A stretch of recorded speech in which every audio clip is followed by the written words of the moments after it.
How we doing, people? It's your boy Bry. We're coming at you on the compound. I got home today about 2 o'clock, 2:30. So let's take a look. Before I left, what I did was I was moving my logs and relocating them. Let's take a look at what your boy Bry's got for you today. So as you see, the ground looks disturbed here. And what that is where all my logs were. Let me step back just a little bit so you can kind of get a bird's eye view. All my logs were laid in here. And I want to say there was about 15 cord. If I was to be honest, there was about 20, but I've used some out of there. This is my backup reserve, so to speak, people. I've got to go fill this shed, which takes about 12 to 15 cord. I'm going to go ahead and fill that. But I had a little low spot here. And what I did is I pushed everything with the excavator over here and filled it in. And what I did when I was done is I bought a topsoil rake. Now, you say, that's not topsoil, my friend Bry. Well, it works good because let me show you. This little rake works decent for doing little things, leaves and so forth. But this is the type of rake right here that says it's 36 inches wide. And it's sturdy. And it's solid. And it's mine. And what I did was, when you go ahead and rake across there, this was where all the tracks were. It was kind of wet when I was running across there with the excavator. And if you have an excavator, people, you got to realize your yard's not going to look perfect all the time. But now the grass will grow. I'll actually throw some seed in there, and it'll actually pick back up. And as you can see out by the road where they dug and put the culvert in all the way down my property, it's actually, the grass is coming in just fine. But this is what I did is I picked them up here, and I cut them in half. And what I did was I located them next to the boiler, and as you can see, this is my operation. So as I need those, I can throw some canvas over this for the winter, but as I need those, I can pull the canvas back, take a log, even grab it with the excavator, swing it around and split it up and either throw it in the shed or load up my trailer. The equipment's working just fine, but as you can see, I did take the rake across there, and you know, it'll grow grass. It'll grow grass fast enough. But let's take a little walk out back and take a look at the pile. Now this is good wood. This is dry wood. This is hardwood. This is a year seasoned wood, and this is my wood. Now you say to yourself, my friend Bry, will that get you through the entire winter? Well, this would probably get me real close, but I'm not trying to use this.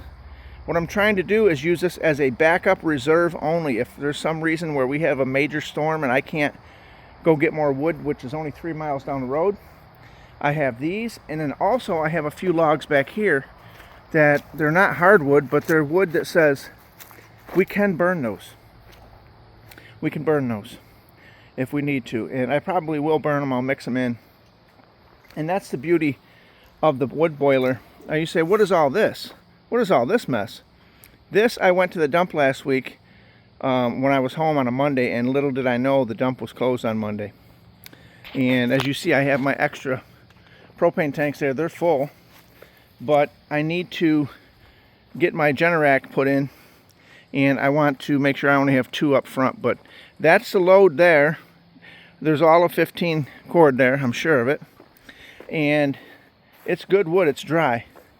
And as you see now, what your friend Bry did is I took a page out of the old timers book, and what I did is I notched some logs. And what that did for me is when the log rolled in to place, you get this action? When the log rolled in, it locked in. It locked into position. And I did that on both ends so that the logs won't roll. Now, if you were to go much higher than that, I would wind up putting a couple stakes in the ground. But it's not going to go nowhere. As you can see, I did it on the other end as well. And it locks the logs in so that they can't keep rolling off the back. But there it is. There's the operation. And that's a situation that says, you be ready now in case we get a hard winter. Let Kathy Hochul and the Democrats go ahead and go wild with the electrical companies here in New York and see if they can get them raised up as high as they want. But it's not going to affect your boy Bry when it comes to heating my house, which they already project that the heating costs are going to go up astronomical. But not with the Classic. Not with the Classic 4030. It's not going to go up. And I'll tell you what, that's the smallest one that Central Boiler makes. You do not need to buy a massive size boiler. That is plenty. It's just a matter of how often you want to fill it. Now that one in the winter, we fill it maybe, it depends. We fill it sometimes once, sometimes twice a day. And when I say fill it, a wheelbarrow full. A heaping wheelbarrow full. And we get along just fine. I did add an extra stack to it to kind of help the smoke go up higher. Because, you know, I respect my neighbors even though they're down the road. I don't want them to have to breathe in smoke and so forth if they had a windy day. The greenhouse is doing just fine. I have got the latch hooked on the door so that it kind of lets the, during the day, it lets the kind of the heat escape. And I do have a fan up top, but as you see, it's only, looks like 68 degrees in there.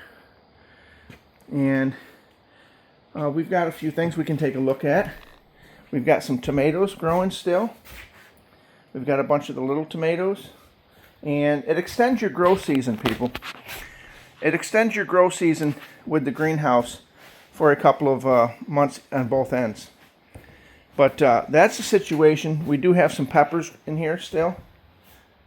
And we've got our little herb garden.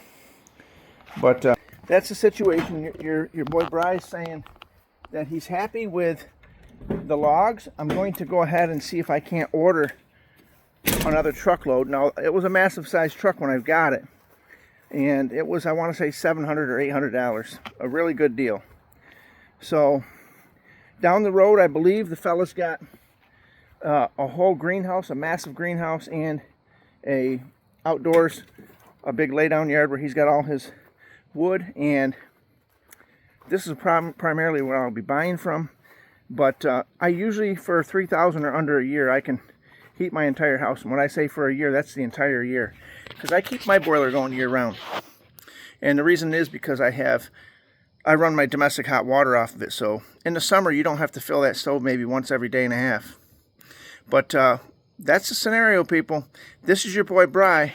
And the other thing I wanted to show you, we can take a look at it, is I bought a table, a stainless steel table off of the TikTok shop. And let's take a look at it. This is my prep table next to my Blackstone. And as you can see, I have the shelf underneath. I have my seasoning and my food service gloves and so forth. But it comes with lockable casters. And it's really a nice table. It's sturdy. It is from Vivor.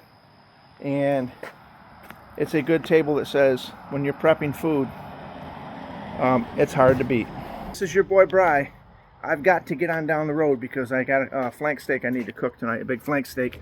And we'll see you on the next one, people. This is your boy Bry. I've got to